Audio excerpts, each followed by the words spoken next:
The boardroom was a battlefield of polished wood and sharp suits, the air thick with tension. I stood at the head of the table, my heart steady despite the eyes drilling into me.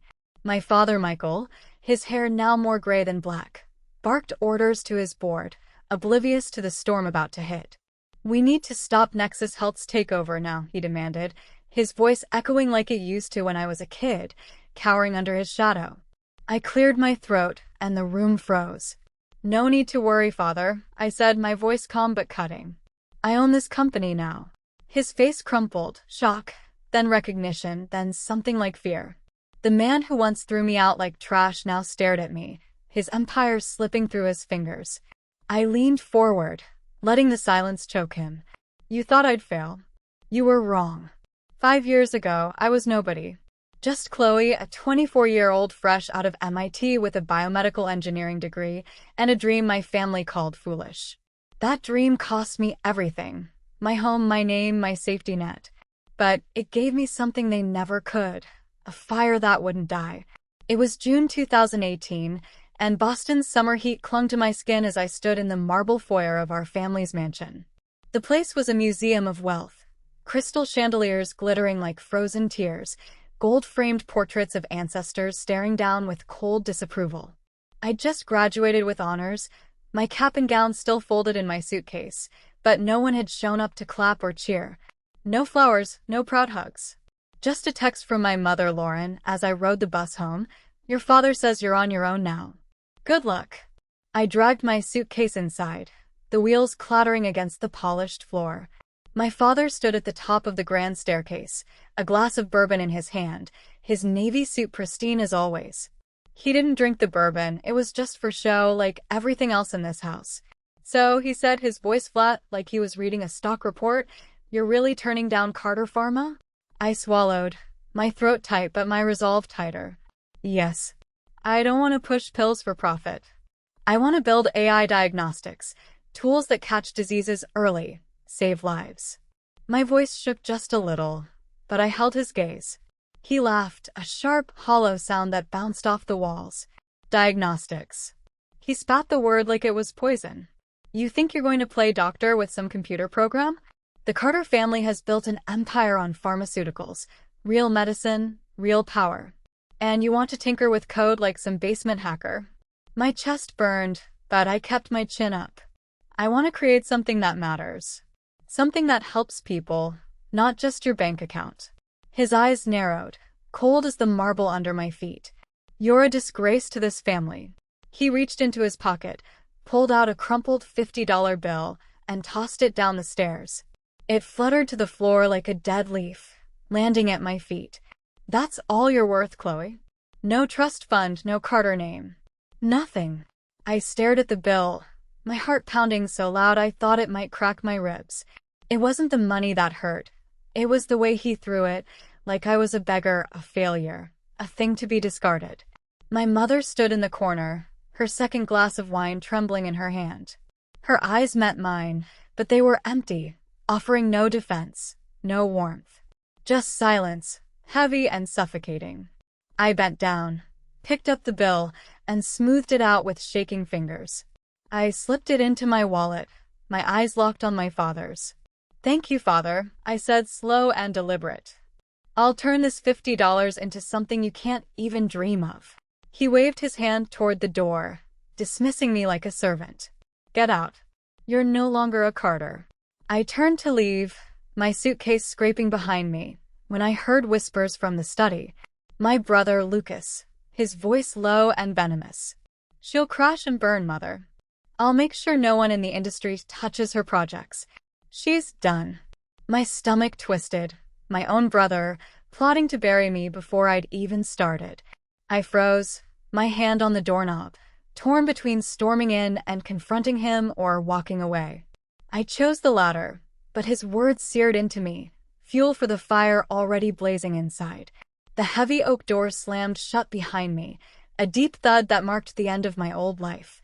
I stepped onto the stone driveway, the evening air cool against my flushed cheeks. The car I'd driven through college was gone, repossessed, registered under Carter Pharma's name. I had no home, no vehicle, no bank cards.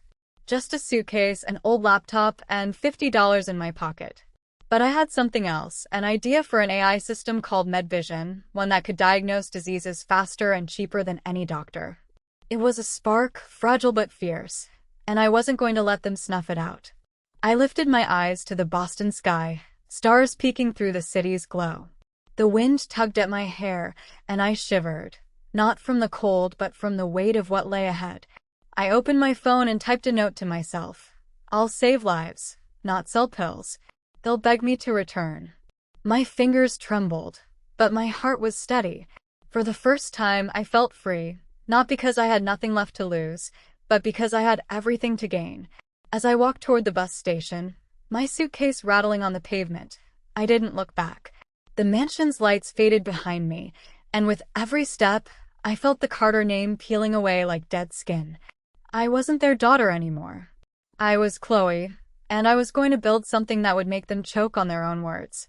Seattle's rain was relentless, soaking through my thin jacket as I stepped off the bus, my suitcase creaking behind me. It was late 2018, and the city's neon lights blurred in the drizzle, casting a hazy glow over streets that smelled of wet asphalt and coffee. My wallet held $30, the last scraps of the $50 my father had thrown at my feet. The 72-hour bus ride from Boston had been a blur of stale crackers, a stranger's half-empty water bottle, and the ache of a seat that felt like it was carved from stone. I was exhausted, but my mind buzzed with one thought. MedVision, my AI diagnostic tool, was my ticket out of this hole. I just needed to survive long enough to make it real. I dragged my suitcase to a nearby park, the kind with sagging benches and oak trees that whispered secrets in the wind. I curled up on a bench, my laptop hugged to my chest like a lifeline, an old scarf draped over me for warmth. The night was cold, but not as cold as the memory of my brother Lucas's voice, plotting to sabotage my dreams. I should have cried, should have cursed the world, but I didn't. Instead, I felt a strange calm, like the quiet before a storm. For the first time, I had nothing to prove to anyone but myself. Morning came with a gray sky and the growl of my stomach. I spent $5 on a sandwich and a black coffee at a corner store, the kind with flickering lights and a clerk who didn't make eye contact. Sitting on a stone bench, I opened my laptop, its screen scratched but glowing with promise. I typed 3 lines in a blank document. I'll never use the Carter name. I'll build MedVision to save lives. When I return, it'll be as me, not their shadow. I snapped the laptop shut, my eyes drifting to the skyscrapers in the distance, their glass facades glinting like they were daring me to start. But where do you begin when you're a nobody with $25 in a suitcase? I spent the day trudging through Seattle's tech district, my sneakers squelching on wet pavement. I knocked on doors at startups, co-working spaces, even repair shops, begging for any job, data entry, cleaning, anything. The rejections were a chorus. No experience. Not hiring. Come back when you've got a resume. By afternoon, my legs ached, and my hope was fraying. I stumbled into Pulse Cafe, a cramped spot with mismatched chairs and the warm smell of roasted beans. I ordered a $2 iced tea, nursing it for the free Wi-Fi, my fingers flying over job applications. That's when I noticed the 3D printer in the corner, spitting out a warped plastic mess and making a noise like a dying engine. Maybe it was my MIT wiring, but I couldn't ignore it. I approached the counter, where a woman in her 40s was swearing under her breath at the machine. "Need a hand?" I asked, my voice softer than I meant. She looked up, skeptical, her name tag reading Sarah. "You know printers?" I nodded. "Studied engineering." "That's a filament jam. Probably a clogged nozzle." She hesitated, then stepped aside. 10 minutes later, after tweaking the settings and clearing the jam, the printer hummed smoothly, churning out a perfect prototype. Sarah's jaw dropped. "How'd you do that?"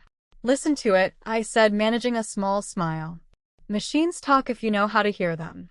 Sarah didn't just thank me. She offered me a job, tech assistant, fixing whatever broke in the cafe, from printers to espresso machines. The pay was barely enough to eat, but she threw in a cot in the back room, a dusty space piled with coffee sacks. I accepted without blinking. That night, I lay on the creaky cot, the scent of burlap in my nose, and felt something like relief. It wasn't much, but it was a start. Days blurred into a grind. Mornings untangling wires and recalibrating machines. Nights hunched over my laptop, sketching MedVision's algorithms. It was an idea I'd started in college, an AI that could scan medical images and catch diseases like cancer before doctors even suspected them. If I could perfect it, it'd be faster, cheaper, and more accurate than anything out there. But the code was a mess, and my eyes burned from staring at the screen. Still, every line I wrote felt like a brick in a wall I was building between me and the Carters. One evening, as I scribbled equations on a napkin, a barista slid a coffee my way. "You look like you need this," he said, his grin easy but sharp. His name was Ezra, early 20s, with a coder's slouch and eyes that saw more than he let on. He glanced at my laptop, the screen glowing with data models. "What's that, some sci-fi blueprint?" I laughed, the sound foreign to my ears. "It's MedVision. AI for diagnosing diseases. If it works, it could change healthcare." I braced for a dismissive nod, but Ezra leaned in, his brow furrowing. "Like catching stuff early? My dad died of lung cancer. Docs found it too late. Something like this could have..." He trailed off, then met my eyes. "You gotta finish it." His words hit like a spark to dry grass. I nodded, my throat tight. "I will." Ezra started hanging around after his shifts, tossing me coding tips and bad puns. One night, he sketched a user interface for MedVision on a napkin, his pencil flying. "This could have saved my dad," he said, his voice low. "Make it real, Chloe." I stared at the sketch, my chest aching. This wasn't just my fight anymore. It was for people like Ezra, people who'd lost too much to late diagnoses. But the world doesn't let dreams breathe easy. A week later, I found a blog post online, some startup bragging about an AI diagnostic tool, suspiciously like MedVision's early framework. My stomach sank. Someone had stolen my concept, likely from the open-source snippets I'd shared in a college forum. I slammed my laptop shut, my hands shaking. Had Lucas gotten to them? Was this his sabotage already? I paced the back room, my cot creaking under me, and forced myself to think. I couldn't prove it was stolen, and I couldn't afford a lawyer. But I could pivot. I spent the next 3 nights rewriting MedVision's core, shifting its focus to rare cancers, a niche the thieves hadn't touched. It was a gamble, but it made the system stronger, sharper. By early 2019, I had a rough prototype and a flicker of hope. Ezra was more than a friend now. He was a collaborator, debugging code while I tweaked algorithms. Sarah let us use the cafe's Wi-Fi after hours, her only rule being, "Don't break my printer again." I was still scraping by, my clothes threadbare, my diet mostly instant noodles. But every time I opened my laptop, I saw that $50 bill in my mind, my father's sneer behind it. I wasn't just building MedVision for me. I was building it to prove him wrong, to show Lucas I could rise above his schemes, to give Ezra's dad a legacy. The rain kept falling outside, but inside Pulse Cafe a glimmer was growing, and I wasn't going to let it fade. The fluorescent hum of Stanford's AI lab felt like a pulse, steady and unforgiving, as I stood over a monitor displaying MedVision's latest test results. It was mid-2019, and Seattle's rainy streets were a memory I carried in my bones. But here in California, the air was dry, the stakes higher. My hands trembled as I adjusted the code, my eyes burning from nights that bled into mornings. I was 25, a nobody in a white coat, surrounded by those who looked at me like I'd wandered into the wrong room. But I wasn't here to fit in. I was here to make MedVision real, to turn my $50 dream into something that could save lives. What I didn't know was that betrayal was waiting, coiled like a snake, ready to strike. It started at Pulse Cafe months earlier, in a moment I hadn't seen coming. I'd been tinkering with a customer's laptop, a sleek thing that kept crashing during a presentation. The owner, Dr. Nora Patel, a woman with a razor-sharp gaze and a reputation as an AI pioneer, watched me work. "You're not just a barista," she said, her tone more curious than kind. I shrugged, my fingers coaxing the machine back to life. "I'm an engineer. MIT, class of 18. Her eyebrows lifted, and when I handed her the laptop, now purring smoothly, she handed me a card. "Come to Stanford. Show me what you can do." That card was my lifeline.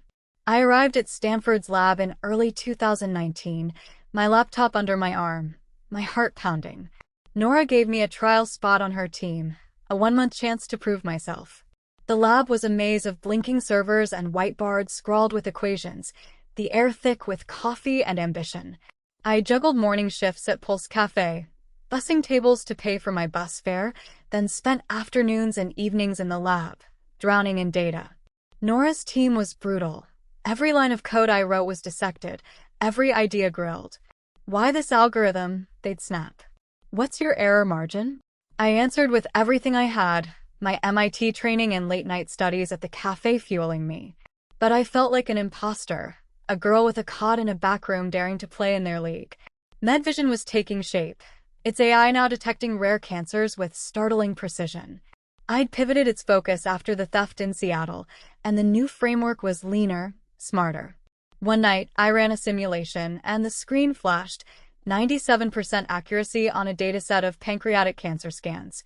My breath caught. This wasn't just a number. It was a promise, a chance to catch what doctors missed. I wanted to scream, to call Ezra, but I just sat there, staring, afraid to jinx it. Then the snake struck. Adrian, a lab colleague with a charming smile and a knack for asking too many questions, started acting strange. He'd hover over my desk, glancing at my screen, offering help I didn't need. I brushed it off. Lab life was intense, and I was paranoid after the Seattle theft. But one morning, I logged into our shared server and found MedVision's latest dataset corrupted, critical files overwritten with gibberish. My stomach dropped. This wasn't a glitch. Someone had sabotaged me. I traced the changes. Adrian's login, timestamped at 2 a.m. I confronted him in the break room, my voice low but shaking. Why'd you do it? He smirked, leaning against the counter. You're in over your head, Chloe. Your little project's cute, but it's not ready for the big leagues.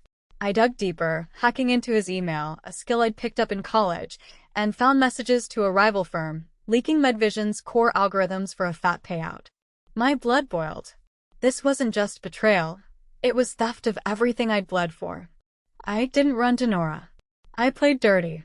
I planted a decoy dataset, tweaked to look real but riddled with flaws, and watched Adrian send it to his contacts. When the rival firm tanked their demo, Nora got wind of the leak. Adrian was out by noon, his badge revoked, his career in ashes.